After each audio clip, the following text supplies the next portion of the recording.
Hello my dear students, Hindi learning channel में आपका स्वागत है। आज कक्षा 9 का Sanchayan book course B Hindi chapter 6 दिए जल उठे पढ़ने जा रहे हैं हम, जिसके रचयिता हैं मधुकर उपाध्याय जी। जी हाँ, लेखक मधुकर उपाध्याय जी, जिनका जन्म 1956 में 1956 में हुआ था और आजकल दैनिक लोकमत समाचार के प्रधान संपादक के रूप में जाने जाते हैं। इनकी प्रारंभिक शिक्षा अयोध्या से हुई थी। पत्रकारिता में इन्होंने डिप्लोमा प्राप्त किया है। चलिए पाठ शुरू करती हूं। दिए जल उठे। स्टूडेंट्स, दिए जल उठे पाठ से क्या समझ में आ रहा है आपको? एक माइंड मैप के जरिए मैं आपको समझा देती हूं। सबसे पहले मधुकर उपाध्याय जी, जो कि हमारे इस पाठ के लेखक हैं। उसके बाद है रास, दिए जल उठे रास।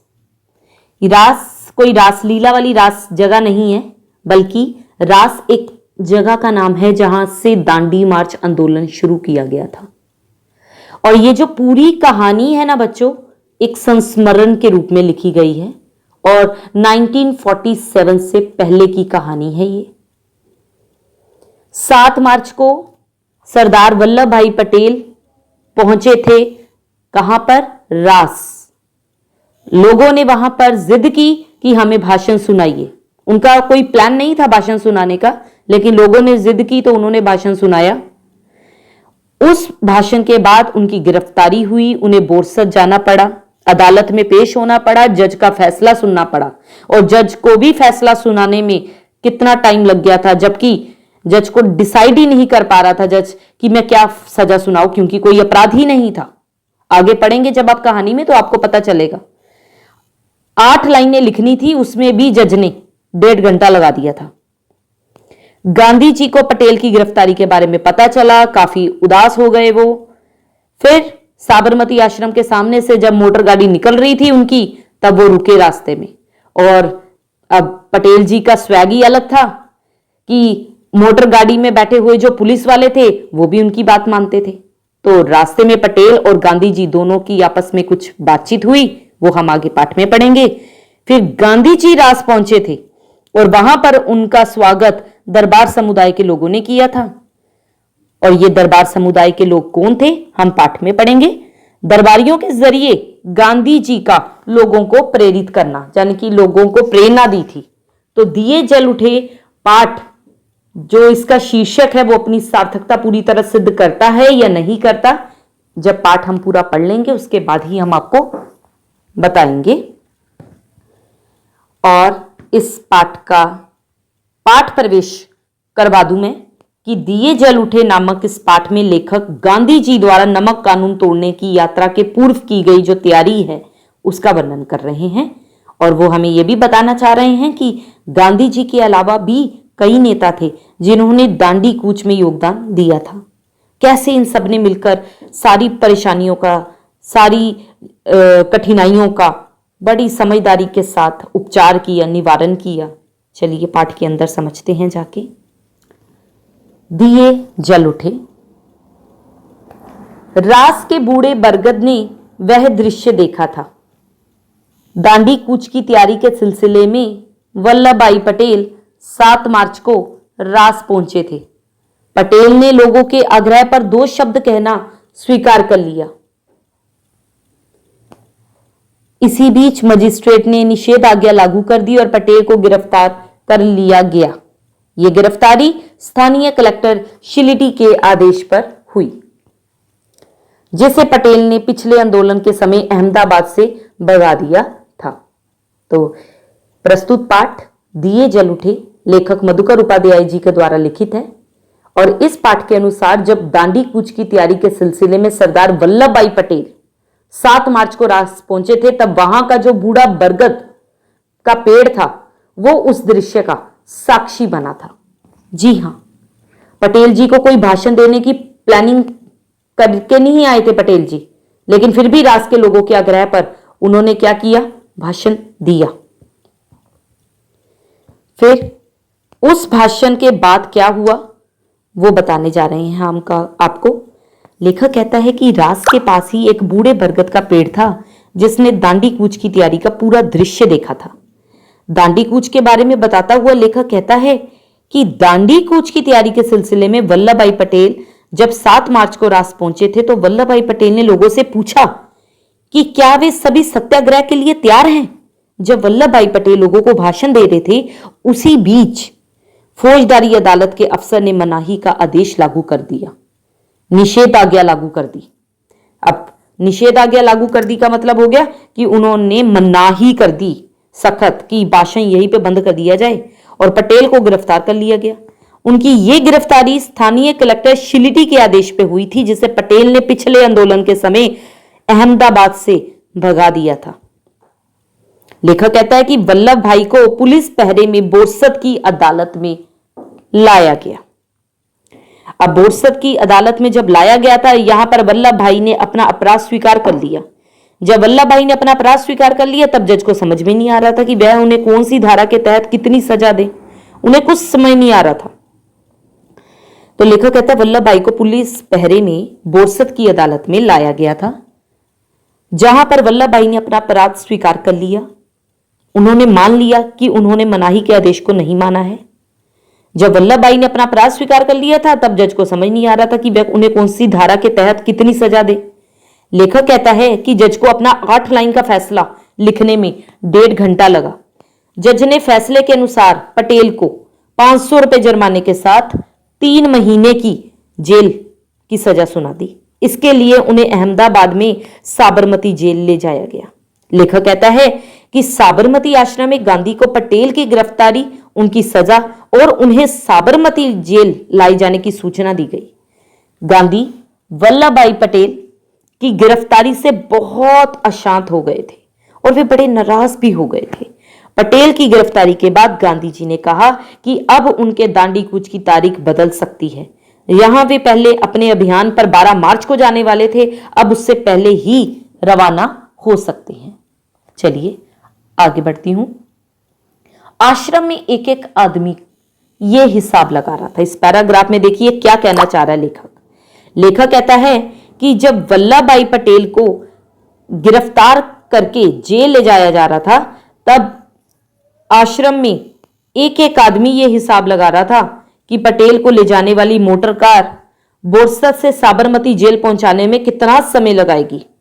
लेखक बताता है कि जेल का रास्ता आश्रम के सामने से होकर गुजरता था। आश्रमवासी पटेल को एक बार देखना चाहते थे। समय का अनुमान लगाकर गांधी जी खुद आश्रम से बाहर निकल आए।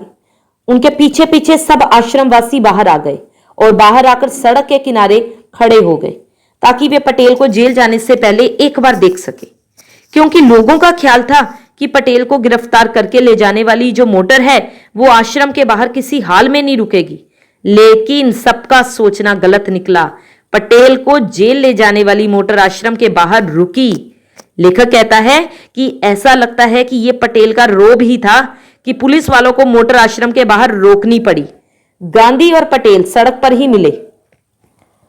उन दोनों की एक छोटी सी मुलाकात हुई। पटेल ने कार में बैठते हुए आश्रमवासियों और गांधी जी से कहा था कि वह तो अब जा रहे हैं, बाकी काम को पूरा करने की जिम्मेदारी उन सभी की है। यह बात उन्होंने क्यों कही पता है आपको बच्चों? ये उन्होंने इसलिए कहा कि मैंने कुछ भी नहीं किया था फिर भी अंग्रेजों ने क्या किया, मुझे जेल में डलवा दिया। तो वो वार्निंग दे रहे थे एक तरह की कि मेरे साथ जो हुआ है वो आपके साथ भी कल को हो सकता है। इसीलिए उन्होंने ये बात कही थी।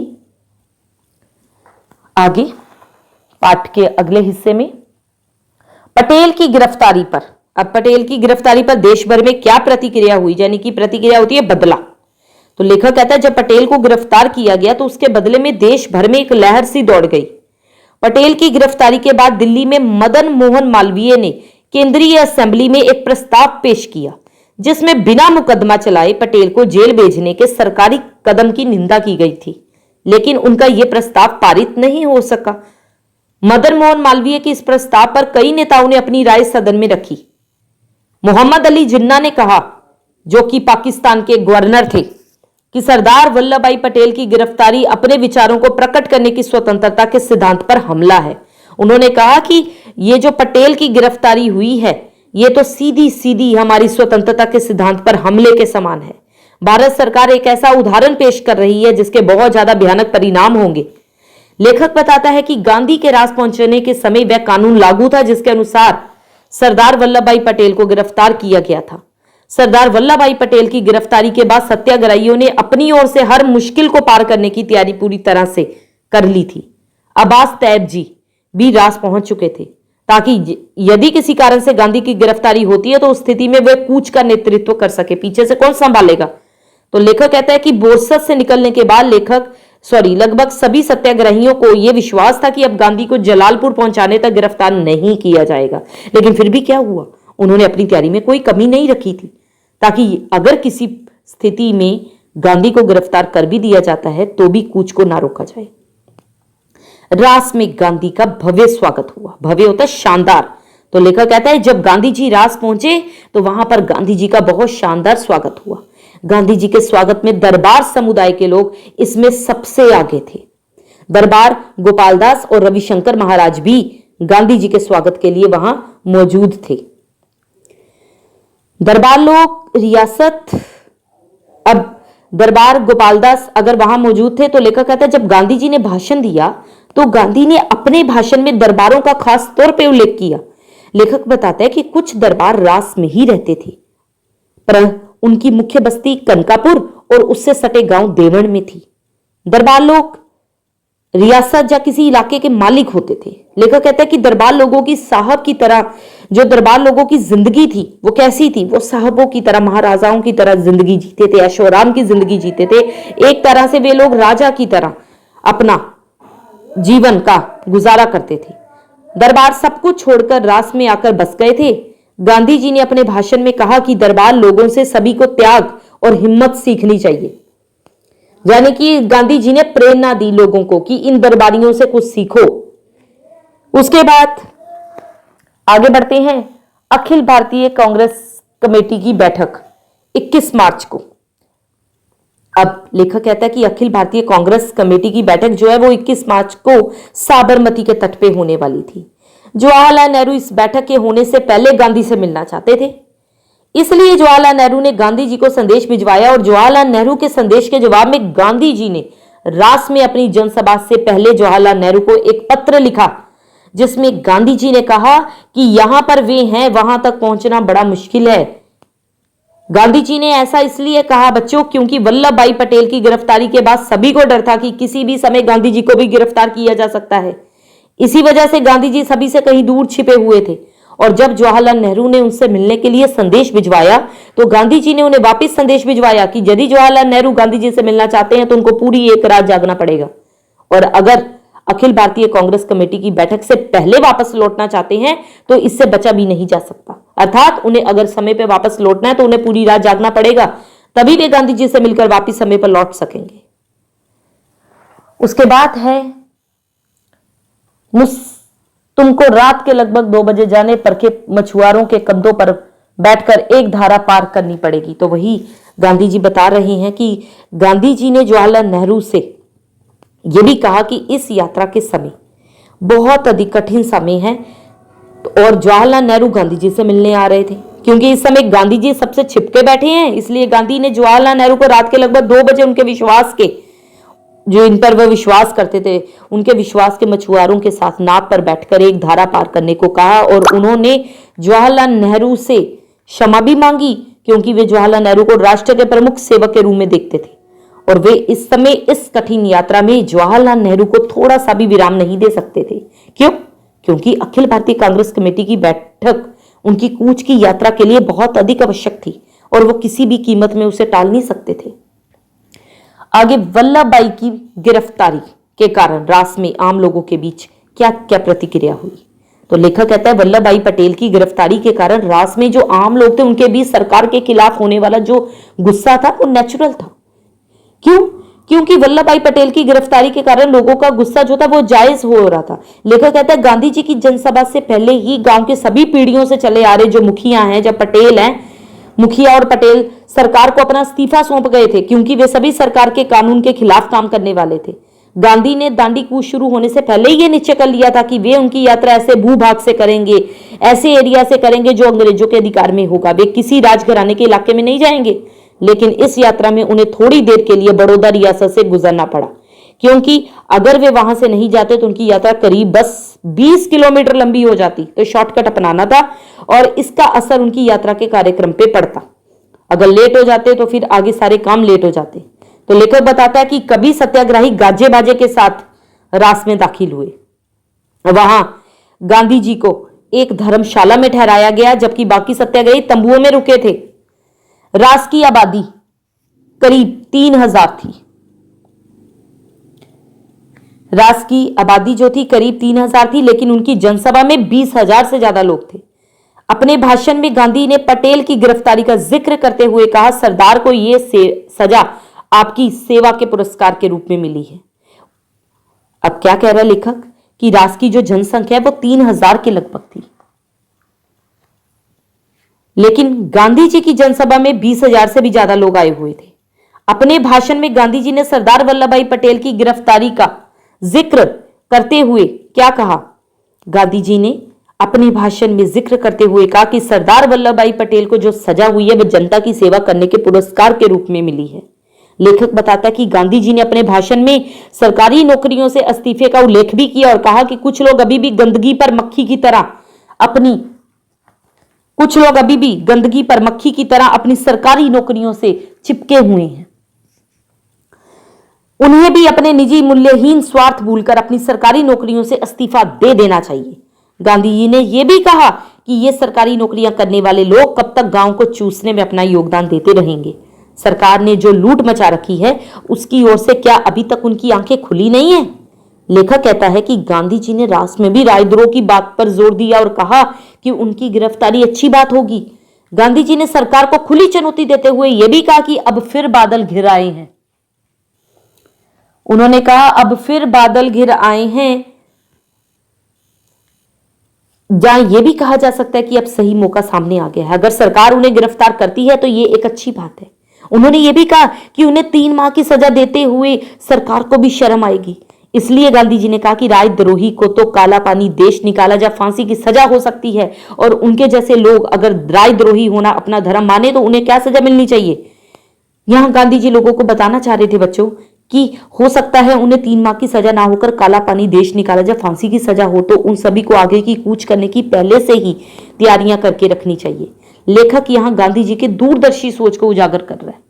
सत्याग्रही शाम 6 बजे रात से चलिए अब लेखक क्या बताना चाह रहे हैं कि सत्याग्रही रात से शाम 6 बजे चले और 8 बजे कनकापुर पहुंचे।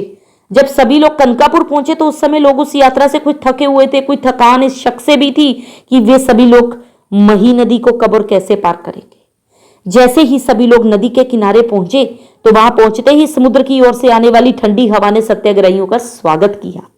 लेखक बताता है कि कनकापुरा में 105 साल की एक बूढ़ी महिला ने गांधी जी के माथे पर तिलक लगाया और उनसे कहा कि वे अंग्रेजों से अपना राज्य लेकर जल्दी वापस आ जाए। इस पर गांधी जी ने उस महिला से कहा कि वे अंग्रेजों से अपना राज्य लिए बिना नहीं लौटेंगे। लेखक कहता है कि गांधी जी की जनसभा का निश्चय किया गया। गांधी जी ने जो जनसभा है उसका निश्चित किया गया जो समय था 8 बजे का।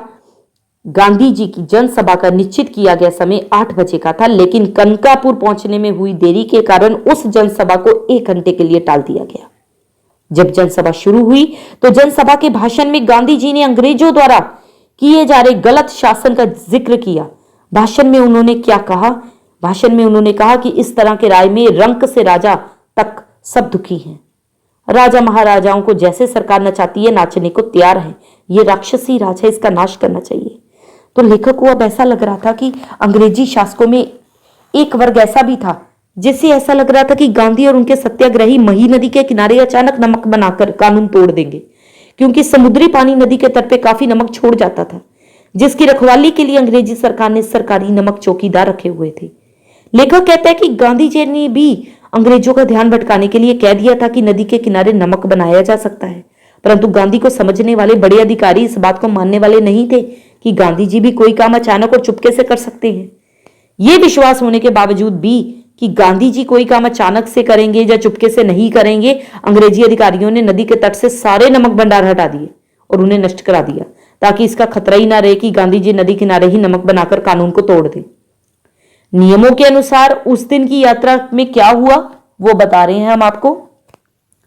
लेखक कहता है कि जो नियम बताए गए थे या बनाए गए थे, जो नियम बनाए गए थे उन नियमों के अनुसार उस दिन की यात्रा कनकापुर में गांधी जी के भाषण के बाद समाप्त हो जानी चाहिए थी, लेकिन इसमें परिवर्तन कर दिया गया था। यह तय किया गया कि नदी को आधी रात के समय, जब नदी में समुद्र का पानी चढ़ जाता है, उस समय नदी को पार किया जाएगा, ताकि लोगों को कीचड़ और दलदल में कम से कम चलना पड़े।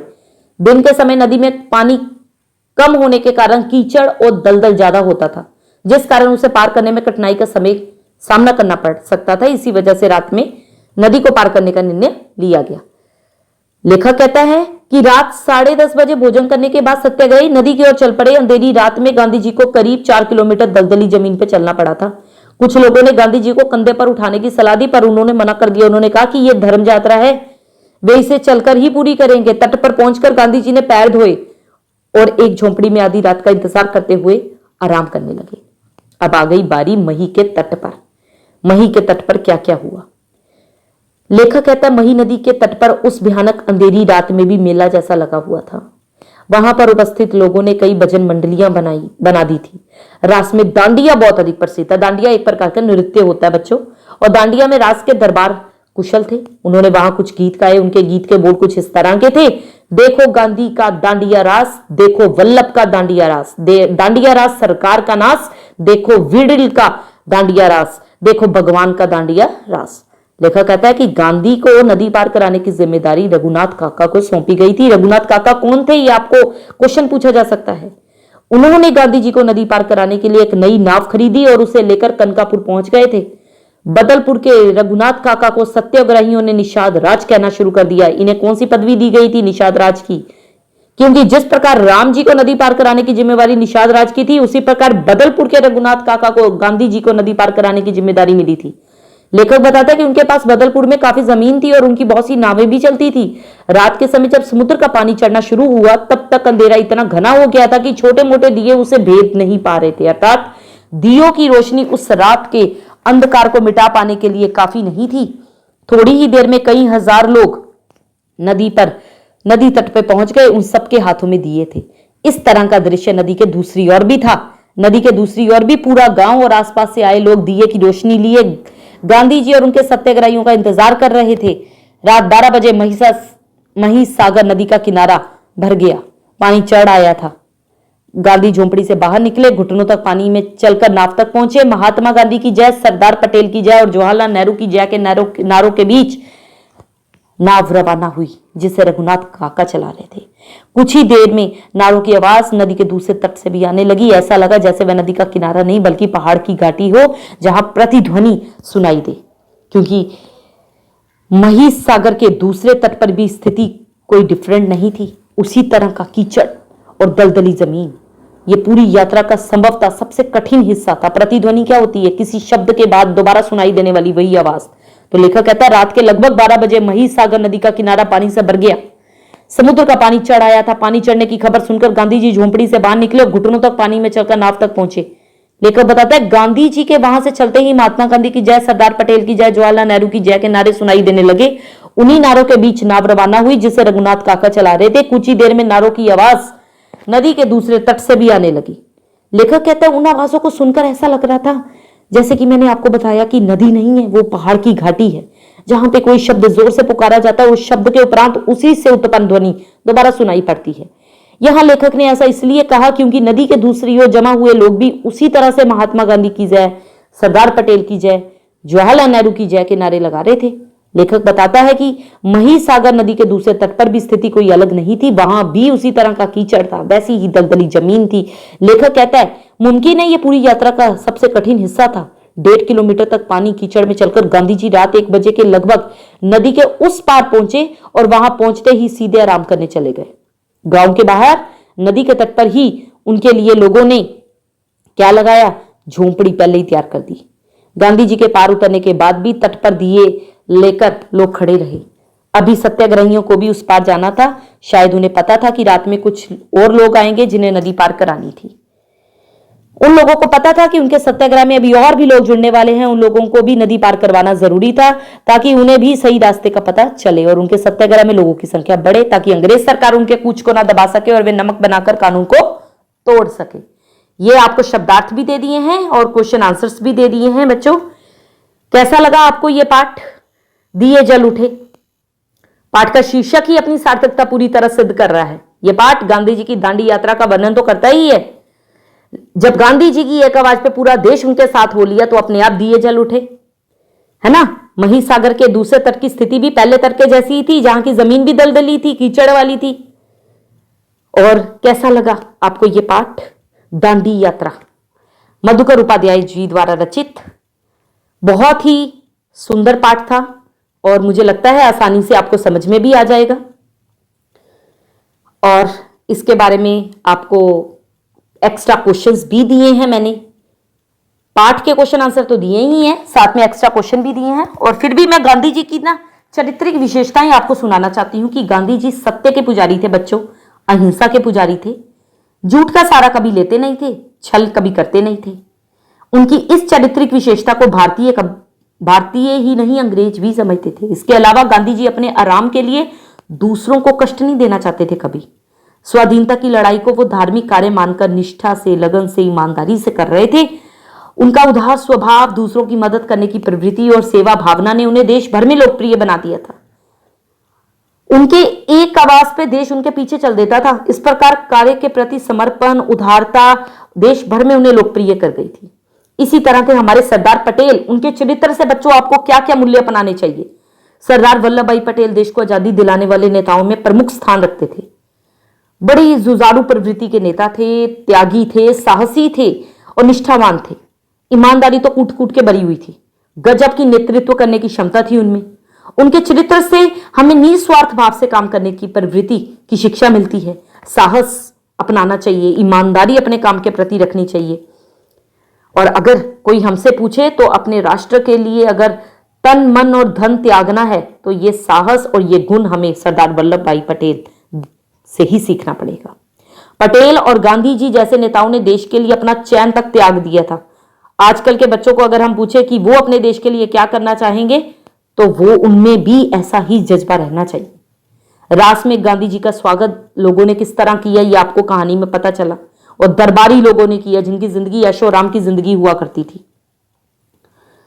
इसके अलावा गांधी जी को रात के अंधेरे में जब महिसागर नदी पार करनी थी, उनके साथ कुछ सत्याग्रही थे, तो ये चीजें ये सिद्ध करती हैं कि कितनी भी कठिन परिस्थिति हो उसका सामना जो है वो एक सूझबूझ के साथ, आपसी मेलजोल के साथ करना चाहिए। क्योंकि अगर कठिन परिस्थिति आ गई सामने, उसका सामना करने के लिए हम तैयार नहीं होंगे, उसका मुकाबला करने के लिए हम तैयार नहीं होंगे तो फिर वो परिस्थिति हमें घेर लेगी। लेकिन गांधी जी और पटेल जी ने ऐसे होने नहीं दिया। उन्होंने कठिन परिस्थितियों का सामना किया सूझबूझ से और आपसी मेलजोल से, तभी तो इस स्थिति का मुकाबला कर पाए वो। ये आपके सामने एक्स्ट्रा क्वेश्चंस खुले हुए हैं बच्चों। रघुनाथ काका ने भी सत्याग्रहियों की काफी मदद की थी। रघुनाथ काका के बारे में भी आपको पाठ में बता दिया गया है। दिए जल उठे पाठ बहुत ही अच्छा पाठ था। इसे पढ़िए और बताइए कमेंट बॉक्स में यह पाठ आपको किस तरह का लगा, क्योंकि इस पाठ से हमें एकता की सीख मिलती है। जिस प्रकार सभी लोगों के हाथ में दिए लेकर खड़े होने से रात के अंधेरे पर विजय मिल जाती है, ठीक उसी प्रकार यदि हम सब लोग मिलजुल कर रहें तो हर मुसीबत का सामना किया जा सकता है। धन्यवाद। जल्दी मिलती हूं आपको एक नई वीडियो के साथ। कोर्स बी के स्टूडेंट प्लीज कमेंट करके बताइएगा। अगर कोई भी इस चैनल से कोर्स बी का स्टूडेंट जुड़ा है तो प्लीज बताइएगा कि आपको ये चैप्टर कैसा लगा, ताकि मैं आपके लिए नेक्स्ट चैप्टर लेके आऊं। चलिए जल्दी मिलती हूं आपको एक नई वीडियो के साथ। Good bye.